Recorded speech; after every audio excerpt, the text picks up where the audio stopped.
ना झुकेंगे ना रुकेंगे, हम भारत के सपूत हैं। तिरंगे की शान पर दिल से कुर्बान हैं हम। जी हाँ। और आज जो हम लोग अनफर्लिंग ऑफ द ट्राई कलर्स हम लोग किए, उसमें एक चीज़ तो उस तिरंगा को देखने से लगता है कि जो तिरंगा बनाया है वो भारत के कितने दिग्गज हो के क्या सोच करके बनाया है, जिसमें भारत के सारे तत्व और प्रकृति की सारी शक्ति निहित है। जी हाँ। अगर हम लोग ऊपर में देखते हैं तो जो केसरिया रंग है, जिसको हम लोग कहते हैं सूरज की लाली है, जहाँ हम सफ़ेद रंग देखते हैं तो चांद की चांदनी दिखती है। नीचे में अगर हरा रंग को देखते हैं तो धरती की हरियाली नज़र आती है। सबको बधाई। और आज के ये गणतंत्र दिवस पर पूरे रेडियो सम्राट के श्रोतागण और जितने भी प्यारे प्यारे लिसनर्स हैं, सबको बधाई। आज हमारे साथ माननीय रविंद्र तिवारी सर जी हैं और ये इनसे खासम खास बातचीत हो रही है। सर, जो मैं कुछ पूछना चाहता हूँ और कहना चाहता हूँ, अभी बड़ा ज्वलंत मुद्दा है जो सबको फेसबुक पे छाया हुआ है। उससे पहले मैं ये बैकग्राउंड कहूँगा कि सर, हम जब इंजीनियरिंग कॉलेज में पढ़ रहे थे तो रेगिंग एक बीमारी थी और बड़ा अच्छे लेवल का रेगिंग होती थी हम लोग के साथ में। उस रेगिंग को प्रोटेक्ट करने के लिए एक रेगुलेटरी कमेटी बनती कॉलेज में बनी। बाद में हम लोग के समय तो नहीं बनी, लेकिन बाद में हुआ कि रेगिंग को रोका जाए, उसके लिए एक कमेटी बनी और कमेटी में सब तरह के लोगों को उसमें रखा गया था।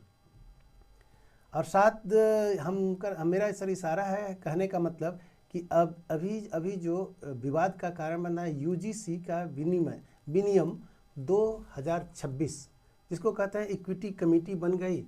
और ये कहेंगे कि यूनिवर्सिटी में समता को बढ़ावा देने के लिए एक कमेटी बनी है, जिसमें विवाद का कारण हो गया है। जिसको कहते हैं कि एक तरफ सवर्ण है, एक तरफ ओबीसी बैकवर्ड SC ST है। तो सर, यहाँ तो कै पार्ट में था, अब तो ये 2 पाया में बदल दिया गया है। ये सुनने में कितना ख़राब लग रहा है कि 2 धड़ा में हमारा पूरा एजुकेशन सिस्टम बन गया है। इस पे सर क्या कहना है आपको? देखिए, ये बात सच है, मैंने भी देखा है, मैंने भी अनेकों मंचों पर इस विषय में बोला भी है। इस बात से कौन आपत्ति कर सकता है, किसको आपत्ति हो सकता है कि शिक्षण संस्थानों के कैंपस में कम से कम किसी भी प्रकार के जाति, संप्रदाय, धर्म, नस्ल या क्षेत्र के आधार पर किसी के साथ भेदभाव करे, ये तो कोई नहीं स्वीकार करेगा। बिल्कुल। और आज से नहीं, ये कम से कम हमारे यहाँ शिक्षण संस्थानों में ये गरिमा बनी रही है और बनी रहेगी। हम लोग भी पढ़ते थे तो ये कमेटियाँ बनती थी, ठीक है, उसका नाम कुछ और होता था, जी जी जी, लेकिन बनती थी और उसमें स्टूडेंट ही सब कुछ होते थे और प्रोफेसर्स वगैरह मान लीजिए उनको चलाते थे, गाइड करते हो जाते थे, हाँ, मार्गदर्शक होते थे। और जितने भी विवाद होते थे बहुत ईमानदारी से, बड़ी साफगोई से उसके फैसले भी होते थे और कभी कोई मुद्दे बाहर आते ही नहीं थे। यूनिवर्सिटी या विश्वविद्यालय कैंपस से या विद्यालय कैंपस से, कॉलेज कैंपस से बाहर जाता ही नहीं था जी। हम लोग को याद है, हम लोग जब हम लोग हाई स्कूल में पढ़ते थे तो ब्राह्मण विद्यालय में कुछ भाई छात्रों में आपसी विवाद तो होते रहते हैं, इसमें तो कहीं दो राय नहीं है। बिल्कुल। तो हम लोगों का भी विवाद हुआ था। एक मतलब मैंने स्पष्ट कहा है कि कुछ मुसलमानों के कुछ थोड़े दबंग लोग हो गए थे जो अपने को कब्जा करना चाहते थे, दबाना चाहते थे जी। तो उसका भी एक रंगबाज हुआ करता था, कलाम भाई। अच्छा।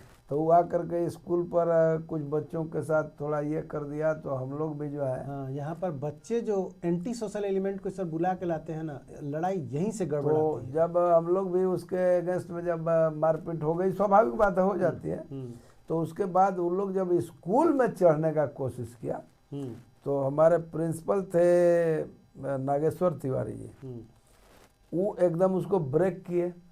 तो फिर थाना पुलिस में मामला गया, थाना आया, थाना को घुसने नहीं दिए, बोले कि मेरे कैंपस में तुम्हारी जरूरत नहीं है, हमारे जो बच्चों की लड़ाई है जी, उसका मैं समझूंगा और अगर क्राइम किया है तो उसके खिलाफ तुम बाहर मामला करोगे जी। हमारा कैंपस के अगल बगल में कोई पुलिस, कोई क्रिमिनल, कोई भी अगर दिखेगा तो ये बहुत खराब हो जाएगा। और नतीजा हुआ कि पुलिस भी उससे हाथ खींच ली और फिर बुला करके वहीं पर सारा चीज़ बात हुआ और दोनों पक्षों को समझा बुझा करके और पूरा रास्ता निकाल लिया गया। उसी तरह से जीएलए कॉलेज में जयंत दीक्षित साहब थे प्रिंसिपल। उस समय जितने बदमाश लड़के होते थे उतना आज तो है ही नहीं, आज तो दम नहीं है कौन में उतना कर लेगा भाई जी, उसको लोग कंट्रोल कर लेता था। अब ये आज जो है यूजीसी का गाइडलाइन जी, इसको दरअसल मुझे लगता है कि जिस तरह के हंगामा हो रहा है जी, उसमें भी सब 100% सच्चाई नहीं है और 100% गलत भी नहीं है, दोनों बातें हैं जी। अब इसको हमें समग्र रूप से देखना पड़ेगा, समझना पड़ेगा। यूजीसी का गाइडलाइन कोई आज है या अभी निकल रहा है सो बात तो नहीं है। बिल्कुल बिल्कुल सही बात है। कोई भी विश्वविद्यालय विद्यालय संचालन करने के लिए तो कुछ रहा नीति निर्धारण गाइडलाइन रहता ही है। हम्म, लेकिन ये खराब कब से हुआ? 1956 का ही रेगुलेशन एक्ट है जो 1956 में लागू हुआ था, लेकिन बिगड़ा 2012 से। जी, जब 2012 में उसको स्पेशली एसटी एससी डिफाइन किया गया कि इनके साथ अगर किसी तरह का कोई ये करता है तो इस तरह की बातें होंगी जो पनिशेबल होंगी। लेकिन उसमें भी एक पॉइंट रखा था कि अगर कोई एसटी एससी छात्र भी किसी के खिलाफ अगर गलत अगर कर देता है रिपोर्ट जी, तो उसको भी पनिश किया जाएगा। ये जो नया गाइडलाइन आया उसमें ये कॉज हटा दिया। दूसरा ये किया कि इसमें ओबीसी भी जोड़ दिया। तो जब ओबीसी भी जोड़ दिया तो नतीजा ये हुआ कि यानी एसटी एससी ओबीसी महिला जी, ये सब एक तरफ हो गया। तब बचा कितना? मुश्किल से 5 से 10%, जिसके लिए लोग विवाद कर रहा है। हालांकि इसको भी जब हम बढ़िया से गंभीरता से देखें जी, तो मान लीजिए सब कोई अगर करवे करेगा तो वहां रहेगा कौन? दूसरा आपत्ति अगर होगा तो इसमें सबसे खतरनाक ये है कि स्टूडेंट के साथ साथ शिक्षक या कर्मचारी भी इससे प्रभावित होंगे। जी सर, इसमें हम लोग को देखना है कि जैसे हम लोग भी कॉलेज में देखे एससी एसटी या ओबीसी या जनरल की बात जहाँ उठती है, डिसेबिलिटीज़ तो खैर अलग मैटर है। तो इसमें हम लोगों ने देखा कि जैसे समाज में एससी एसटी एक्ट लगता है, प्रताड़ना होता है। सर कैंपस एक है, पढ़ाई एक है, क्लास एक है, एडमिशन एक जगह हो गया, तो एससी एसटी के लॉ एक्ट लगाने की आवश्यकता वहाँ कैंपस में क्यों पड़ती है? दुर्भाग्यपूर्ण। मैं यही तो बोला कि ये खराब 2012 से किया गया जी, उससे पहले सब इक्वलिटी थी, बात हो रही थी। 2012 में कांग्रेस के समय में अनेकों चीजें आई हैं जो कि बहुत ही दुर्भाग्यपूर्ण रही है। लेकिन अभी 2026 का एक्ट क्यों आया?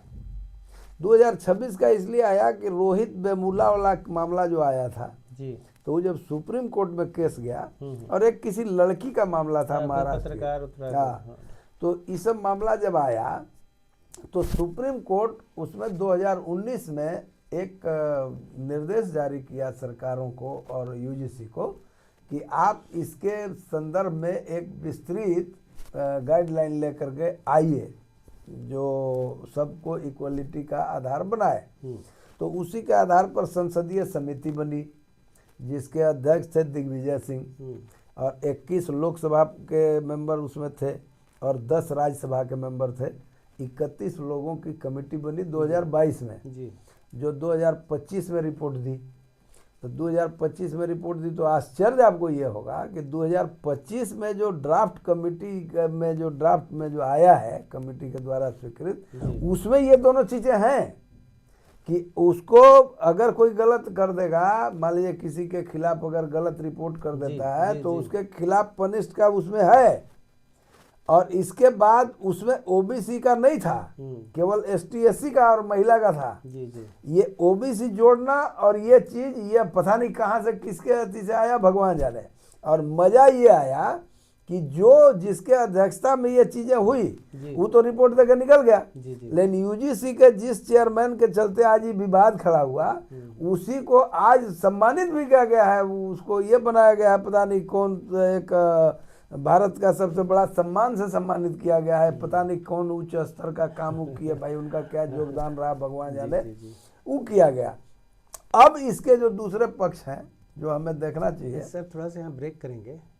सर स्कूल में तो ऐसा नहीं है, नहीं इंटर कॉलेज भी नहीं है, तो ग्रेजुएशन में जाते पंख निकल जाता है क्या कि इस तरह की चीजें नहीं देखिए हो जाती इसको अगर आप चूंकि खुद इंस्टीट्यूशन चला रहे हैं जी जी स्कूल भी चला रहे हैं, इंटर भी चला रहे हैं, हायर एजुकेशन भी चला रहे हैं, तो आपको तो अब किसी बात को बताने की जरूरत नहीं है। नहीं, वही तो मैं देखता हूँ। लेकिन एक चीज मैं आपको बता रहा हूँ, ये क्यों है। जी। अगर मान लीजिए कि आप ही यूनिवर्सिटी या कॉलेज चला रहे हैं, आपको यूजीसी की जरूरत क्या है, यूजीसी आपको क्या देता है, तो ईमानदारी से कहिए तो केवल वो अपना मान्यता देता है, कोर्स तय करता है, उसके अपना गाइडलाइन देता है कि आपको इस हिसाब से चलना है। मेन सर्टिफिकेट देने के मेन सर्टिफिकेट का पावर है। लेकिन अगर योग्यता पैमाना हो तो उस सर्टिफिकेट मत दे। रियल में पढ़ाता तो कॉलेज है, बिल्कुल, सर्टिफिकेट तो कॉलेज का है, छात्र तो कॉलेज का है, यूनिवर्सिटी तो केवल कागज बांटता है। बिल्कुल सही। इसको तो हम सफेद हाथी मानते हैं। बिल्कुल सही है। तो इसकी रहे न रहे, जो इन लोगों की गति है उससे आने वाले समय में इनकी उपयोगिता ही खतरे में हो जाएगी। मान लियो कोई कॉलेज यूजीसी के पास जाइबे ना करे तो आप क्या कर लोगे, ग्रांट देते हो इसी ना जाता है। यहाँ पर सर ये जो है ना, जो सोशल स्ट्रक्चर बनी हुई है, नौकरी देने का पैमाना, रिकॉग्निशन कहीं देने का पैमाना, रिकॉग्नाइज करने का पैमाना, वो सर्टिफिकेट है सर हमारे यहाँ। अगर हुनर जो आप बात बोल रहे हैं, हुनर पैमाना हो जाए जो औरों कंट्री में है, आपके पास सर्टिफिकेट है कि नहीं है, हुनर तो है ना, सर उठ जाइएगा। ये कितने दिन चलेगा, जो स्थिति लाए हैं उस ओर तो बढ़ना पड़ेगा ना। मान लीजिए कोई भी इंस्टीट्यूशन है तो जो चला रहा है, करोड़ों रुपया लगाता है, इतना इतना सिस्टम डेवलप करता है, अब इनका गुलामी करना पड़ेगा तो वो तो अंत अपना रास्ता देखेगा ना।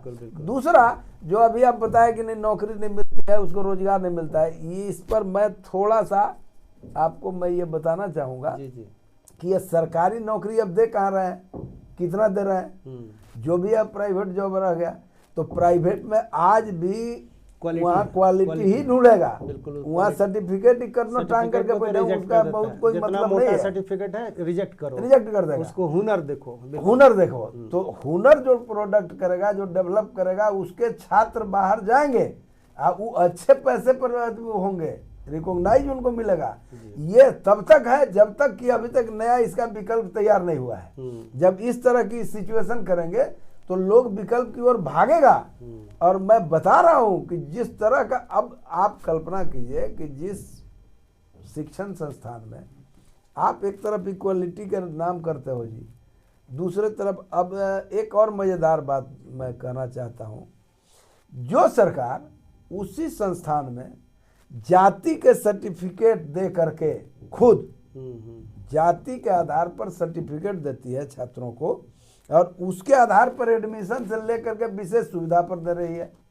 अब उसी कॉलेज में एक छात्र जो भले वो गरीब का बच्चा हो, लेकिन वो 98% मार्क्स लेकर के एडमिशन लिया है, ऊपर से वो मंथली वो फीस दे रहा है, उनको पूरा का पूरा व्यवस्था दे रहा है, और दूसरा उसी के साथ बैठा हुआ छात्र है जो अपने करोड़पति के बेटा है, लेकिन 38% मार्क्स लेकर के किसी जाति विशेष का सर्टिफिकेट लेकर के उसके बगल में बैठा है, तो दोनों एक दूसरे से समान व्यवहार कैसे करेगा?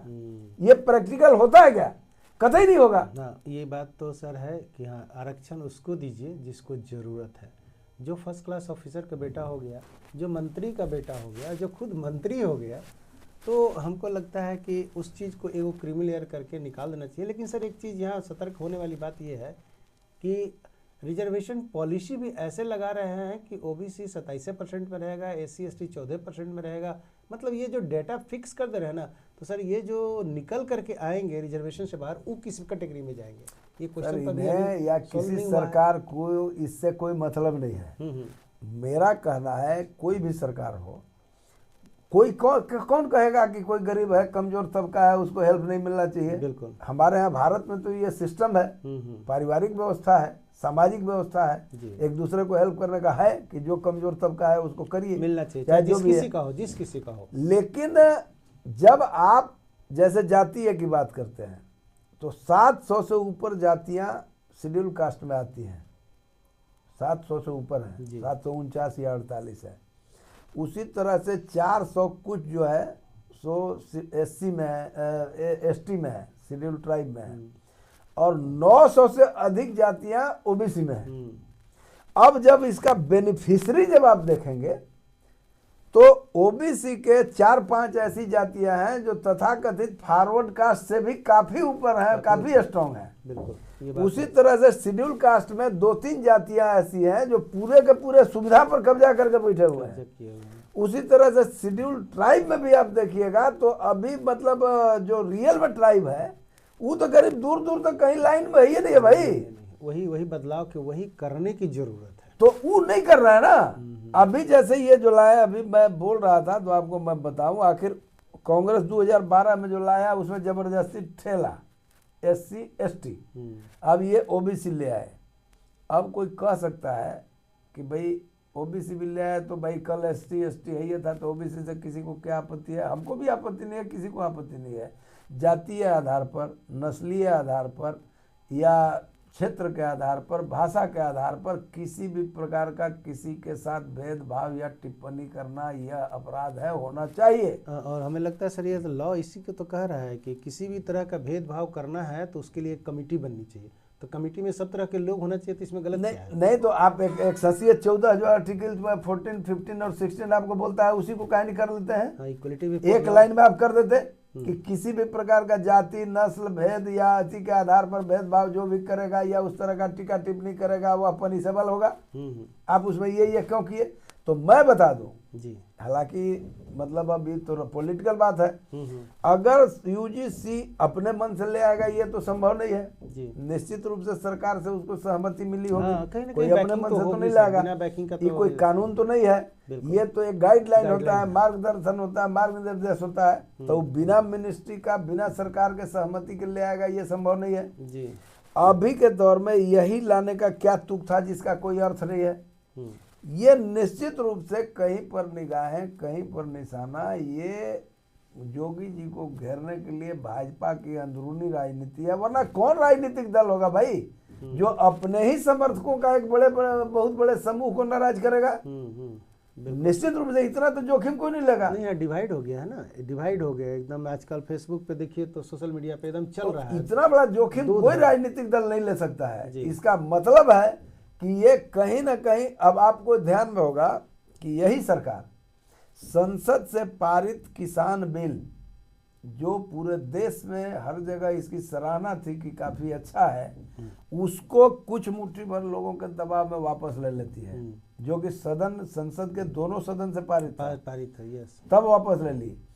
जिस सुप्रीम कोर्ट के गाइडलाइन के आड़ में UGC के माध्यम से ये गाइडलाइन लाए हैं, सुप्रीम कोर्ट का निर्देश था, वही सुप्रीम कोर्ट आरक्षण के मामले में और शेड्यूल कास्ट, शेड्यूल ट्राइब जो उत्पीड़न अधिनियम था, हरिजन आदिवासी उत्पीड़न अधिनियम, उसमें जो बदलाव की बात कही थी, उसमें जब बदलाव की बात की है और जैसे ही कुछ मुट्ठी भर लोग जो होते हैं हमेशा ये करते हैं, उनके हंगामा करने के बाद उसमें उससे भी और ज्यादा मजबूत करके ले आए, तो ये निश्चित रूप से इसका मतलब नीयत उनका खराब है। वो खुद चाहते हैं कि समाज में डिवाइडेशन हो। क्यों हो? क्योंकि वो एक बड़ा वर्ग है।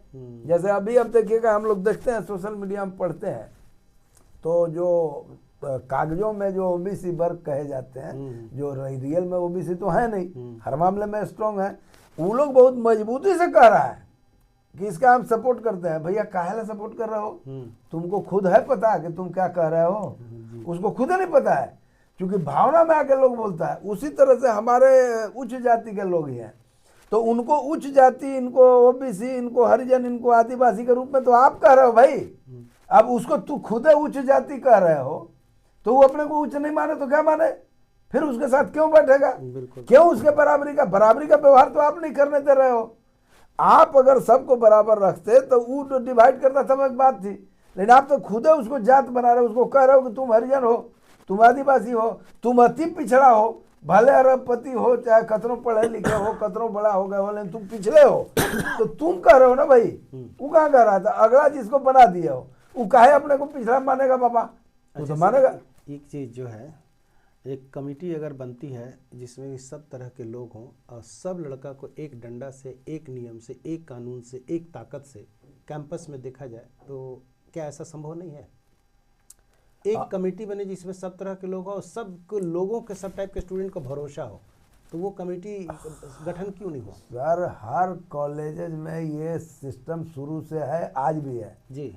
और जो कॉलेज का प्रिंसिपल है, प्राचार्य है, वो लोग इस सब सिस्टम को देखते हैं, कमेटी रहता भी है। लेकिन जैसे ही आप प्राचार्य या प्रिंसिपल या कर्मचारी या प्रोफेसर पर भी कार्रवाई की बात करते हो, तो अब तो वो भी चिंता करेगा भाई, क्यों करेगा, वो फंस जाएगा, कल को उसके खिलाफ वो कह देगा कि इन्होंने पक्षपात कर दिया। यहाँ पर जो सर स्टूडेंट ला है, ये हम लोग भी गलत ही देख रहे हैं, इसलिए कि SC ST और OBC चाहे जनरल हो, स्टूडेंट होता है सर।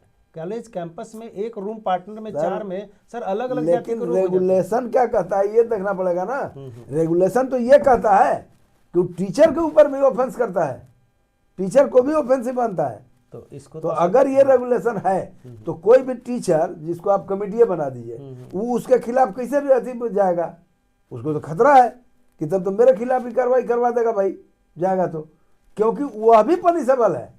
यहाँ समस्या ये है। अब इसके जो पहलू हैं, जो मैं आपको बार बार बता रहा हूँ, ये जरूरत क्यों पड़ी, देखिए डिवाइड एंड रूल ये बात तो हमेशा से रहा है। रूल भी आई है, डिवाइड ही हो गए लोग, डिवाइड हुआ, इनको आखिर आज ये करने की जरूरत क्यों पड़ी। जी। अगर इतने दिन, आज आप सुप्रीम कोर्ट का को गाइडलाइन आप हमेशा मान रहे हो भाई, ये गाइडलाइन क्या मानते हो, बहुत स्ट्रांगली माना गया, बहुत स्ट्रांगली, और वही ऐसे टाइम में जो काफी संदेहास्पद भी है और इसके अनेकों नकारात्मक पक्ष भी। आप एक वो मजेदार बात आपको बताएंगे, जैसे रोहित वेमुला वाला भी जब केस आया था, जिसको बेस बना के सुप्रीम कोर्ट ने इनको निर्देश दिया, उसके आधार पर ही चला है।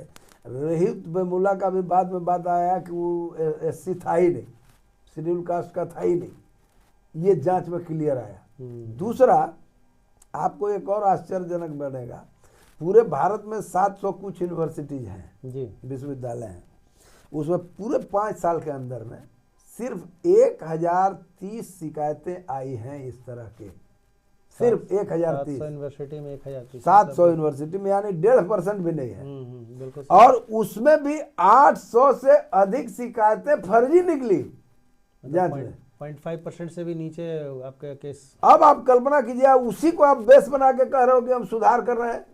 तुम सुधार कर रहे हो कि बिगाड़ रहे हो भाई, ये बहुत बड़ा चीज है जो आम लोगों को, हालांकि जिस तरह से आंदोलन के नाम पर या बाकी नाम पर बाकी लोग जो कर रहे हैं, यह भी सही नहीं है। मेरा मानना है, जैसे मैं तो अभी आज भी एक अति में गया था, तो सारे उसी टाइप के लोग थे, तो मैंने कहा कि भाई ब्राह्मण समाज, खासकर हम लोग ब्राह्मण समाज से आते हैं, उच्च वर्ग कहिए, निम्न वर्ग कहिए, जो वर्ग जिसको डिवाइड करना है करे, लेकिन 4 वर्ग में हमारा समाज है, उसमें हम लोग आते हैं। तो हमारा धर्म रहा है समाज के लिए जो उचित, उपयुक्त और उपयोगी है वो करना। शिक्षण का कार्य तो हमारा पुश्तैनी कार्य है, तो हम अगर शिक्षण के कार्य में अगर हर तरह से इससे विभेद हटा करके अगर हम आगे बढ़ते हैं, तो हमसे समाज अलग क्यों रहेगा। दूसरा, हम सनातन समाज के अगर शीर्ष हैं जी, तो हम OBC या SC या ST किसी को अलग करके कैसे देख सकते हैं। अब हम अगर अलग करके देखेंगे तो हमको कोई ब्राह्मण काहे को मानेगा भाई। बिल्कुल। तो हम उस लफड़े में, मैं लोगों को बोला कि ब्राह्मणों को इस लफड़े से अलग रहना चाहिए। हाँ, आपको अगर लगता है कि इससे हमको नुकसान हो सकता है, आप उससे मुक्त हो जाइए, अलग हो जाइए, नहीं करेंगे। लोग कहते भी ऐसा सुनते भी हैं कि सर जो ब्राह्मण है, जो वाकई में शुद्ध ब्राह्मण है, उनसे कहाँ दिसे हो। ब्राह्मणवाद जो थोड़ा उसमें जो विकृति आई है, उससे लोग टकराव हो रहा है। इसमें तो जो आप सर बोल रहे हो तो आइडियल कंडीशन बोल रहे हैं। अगर इस तरह से सोच है कि पढ़ा रहे हैं, हमारा पढ़ाना ही सब चीज़ है और वो चलता रहे। सर हमारा एक डायरेक्ट क्वेश्चन ये है, क्या ये जातिवाद खत्म नहीं हो सकता है? नहीं, ये जितने लोग भी बोलते हैं, वामपंथी या बाकी साम्यवादी लोग ये बोलते हैं कि जात पात कुछ नहीं है। देखिए, प्रकृति में हर चीज में जाती है, धान में जाती, आम में जाती, पान में जाती, पानी में जाती, मिट्टी में जाती, पत्थर में जाती, पत्ती में जाती, हर चीज में जाती है। तो मनुष्य बिना जाति कैसे हो सकता है। दूसरा, आपको एक चीज ध्यान होगा कि जैसे हालांकि जाति रहा है, लेकिन इसका मतलब ये नहीं है कि कोई ऊंचा है, कोई नीचा है, कोई छोटा है, कोई बड़ा है, ये नहीं है। क्योंकि सबकी भूमिका है। ये भगवान का जो बनाया हुआ कहिए कि बागीचा है, जिसमें अनेकों तरह के फूल हैं, गंध भी है, सुगंध भी है, दुर्गंध भी है, सब कुछ है। क्योंकि प्रकृति भी तभी तो सर थोड़ा सा यहाँ डिफर करता है हम इसलिए इससे डिफर कर रहे हैं कि अगर कोई बच्चा किसी के परिवार में जन्म हुआ, अगर वो बच्चा बचपन से बिछड़ के दूसरे परिवार में पल गया तो वो तो अपने को मान लेता है, जिससे कर्ण का एग्जाम्पल है कि वो राधे राधे हो गया। मान लेता है, लेकिन एक चीज मैं आपको एक घटना बताऊं जी जी, जो सबको जानना चाहिए। हम्म, ये बात सही है कि लोग बोलते हैं कि भाई जरूरत के हिसाब से सामाजिक व्यवस्था में जातीय व्यवस्था निर्माण किया गया और ब्राह्मणों नहीं किया, ऐसा आम लोग बोलता है। जी जी, तो भाई हर चीज अगर ब्राह्मणों के द्वारा किया गया है तो हम ये मान के चलें कि उसी का बनाया हुआ ही भी है, इससे हम आपत्ति नहीं करते। लेकिन कुछ घटनाएं हमें इसके लिए नज़र खोलते हैं जी, जैसे विश्वामित्र और वशिष्ठ, दो हमारे यहाँ बहुत उच्च दर्जे के आदर्श महर्षि रहे। जी जी, तो वशिष्ठ और विश्वामित्र में ब्रह्मर्षि के पद का काफी विवाद प्रतिवाद रहा। तो उसमें वशिष्ठ कभी विश्वामित्र को ब्रह्मर्षि के रूप में स्वीकार नहीं किए, विवाद बढ़ता गया, सारे देवता मान लिए, देव गुरु बृहस्पति भी मान लिए, सारे लोग मान लिए, लेकिन वशिष्ठ जी नहीं माने। तो नहीं माने तो ये विवाद बढ़ा। तो फिर गए भाई विश्वामित्र जी की पूरा दुनिया मान लिया, हमारा साधना तपस्या त्याग दुनिया जहान सब चीज के बल पर मान लिया, वशिष्ठ नहीं मान रहे हैं। तो विश्वामित्र तो गुरु बृहस्पति ने कहा कि भाई जब तक वशिष्ठ नहीं मानेंगे तब तक पूरी दुनिया मान लेगी, कुछ नहीं होगा, कुछ नहीं, मनवाना उन्हीं से पड़ेगा। जी जी, तो गुस्से में आ गए, बोले कि तो मानेगा ही नहीं। 3 बजे सुबह उठ करके जाते थे गंगा स्नान करने, विश्वामित्र जी आक्रोश में पूरा फरसा लेकर के अपना बाहर दरवाजे पर खड़ा हुए कि निकलेगा जिसका गर्दन उतार देंगे, बात खत्म हो जाएगा, रहेगा बांस न बजेगा बांसुरी, हम अपना रह जाएंगे। लेकिन भाई वशिष्ठ भी तो ब्रह्मर्षि थे, वो तो सारा चीज देखते थे। जैसे ही निकले उठा के हंसे, कहा कि अब तुम्हें समझ में आया विश्वामित्र कि मैं क्यों नहीं मानता। तब उनको चौंके, बोले कि हाँ भाई, अर्थ धर्म काम मोक्ष, काम क्रोध मद मोह, इससे परित्याग करना है तब ब्रह्मर्षि बनना है। हम तो क्रोध पर अभी विजय न पाए हैं। तब उन्होंने वशिष्ठ जी ने उन्हें बोला कि देखो ऐसा है कि अभी जन्म आपका क्षत्रिय कुल में हुआ है और आक्रोश और गुस्सा क्रोध ये क्षत्रिय का गुण है, जन्मना गुण है। इसलिए जब तक आप इसके इतर आप ये इसको परित्याग नहीं कर पाते हो तब तक आपको ब्रह्मर्षि का दर्जा संभव नहीं है। ठीक वही हिसाब आपको गुरु द्रोण और ये क्या नाम था जिसको अंगूठा काटे थे, एकलव्य, उस प्रकरण में आता है। जब एकलव्य को इन्होंने नहीं दिया तो आज भी आलोचना होती है कि भाई गुरु द्रोण ने ये किया, तो शिक्षा नहीं दिया। लेकिन भगवान परशुराम भी ये बात बोले, जब कर्ण को देने के बाद भी जो गुस्से में होगा कि तुम जो है सो ब्राह्मण बन करके आकर के हमसे जो लिया ही तुमको जरूरत पर उपयोग नहीं आएगा। इसके यही कारण थे, जन्मना गुण सबों में होता ही है। क्यों होता है कि वो खेत बहुत मान लीजिए उर्वरा हो, बहुत उपजाऊ हो, बहुत अच्छा हो, लेकिन बीज जो होता है, जो बिहन होता है, जो पौधा होता है, वो जो आप लगाइएगा वही निकलेगा ना भाई। ऐसा थोड़ी है कि कुछ निकल जाएगा। ये केवल देखिए आज समता समानता के नाम पर ये ढोंग ढकोसला है। हाँ, डिफरेंस नहीं है। हमारे सनातन समाज में किसी भी वर्ग से होगा, किसी भी जाति से होगा, किसी भी इससे होगा, उसमें हमारे यही तो है कि हमारे यहाँ चमैन जो है तो नार काटती है भाई। और लोग बोलता है कि हमारे यहाँ तो छुआछूत था, तो छुआछूत था तो घर में उससे अंदर का घर कौन होता है जहाँ चमैन जाती है नार काटने? धोबन जो होती है उसी से आपका सब पवित्र होता है। तो वो तो सबसे कहता छूत जाता है तो कैसे पवित्र होता है आपका भाई? डोम जाता है, आपको मुंह में आग देता है, तब आपको जो है तो स्वर्ग अधिपति आप बनते हो। हमारे यहाँ सिस्टम इतना बढ़िया बना हुआ है, अब इसको लोग अपभ्रंश किया है। और आज़ादी के बाद सबसे ज़्यादा समाज में गिरावट आई है, और सबसे बड़ा गिरावट का कारण सरकारी व्यवस्था है जो जात बांटता भी। इनका कितना ढकोसला है बताइए। आप एक तरफ जाति का सर्टिफिकेट देते हो जी, लिख करके उसका लिलार में टांगते हो कि तुम इस जाति के हो, और दूसरे तरफ कहते हो कि हम समता समानता कर ला रहे हैं। ये क्या बकवास बात है? इसलिए जब तक आपको समता समानता लाने के लिए इस मामले को समझना पड़ेगा। हाँ, आप सुविधा दीजिए, गरीब है, कमजोर तबका है, कोई भी जाति का है, किसी भी समुदाय का है, उसको आप जितना बेनिफिट हो सकता है, जितना सुविधा हो सकता है आप दीजिए। सरकार है करना चाहिए, लेकिन आप उसको मुहर लगा करके कहते हो कि तुम इस जात का हो। अब इसीलिए सुविधा मिल रहा है, भले वो अरबपति हो करोड़पति हो, एक आदमी एक परिवार पूरा का पूरा उसका कब्जा किया जा रहा है। इस पर आपका कहीं ध्यान नहीं है, क्योंकि वही प्रभावित करता है। जो नीचे है उसको तो प्रभावित करने की कैपेसिटी नहीं है जी।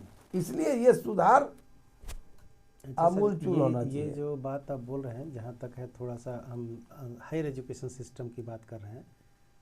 जैसे आप मसूरी आईएएस कैडर में जाइएगा, देखिएगा, गए भी होंगे, तो वहाँ पर सर जाति से ज़्यादा कैडर चल जाता है। कैडर बेस्ड मैरिज, जिसको हम लोग सीबीएम कहते हैं, कैडर बेस्ड मैरिज। तो सर वहाँ कोई जाति उति दिखता नहीं है, जिसको जहाँ से कैडर मिल गया, आपस में पेयर बन गया और शादी कर लिया, और 80-90% लोग हमको लगता है आपस में सेटल कर जाते हैं।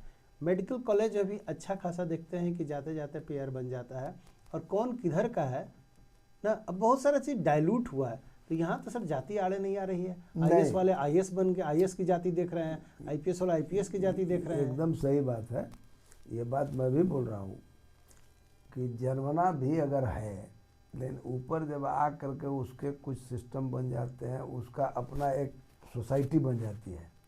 तो जब सोसाइटी बन जाती है तो कोई भी शादी करेगा, विवाह करेगा, संबंध करेगा, नाता करेगा, रिश्ता करेगा, दोस्ती करेगा, फ्रेंडशिप करेगा, तो अपने समकक्ष से ही करेगा। ठीक यही बात मैं भी बोल रहा हूँ। मतलब इकोनॉमिक एजुकेशन सबसे इम्पोर्टेंट फैक्टर निकल इकोनॉमिक इकोनॉमिक एंड एजुकेशन आज ही नहीं, जी जी, शुरू से ही रहा है।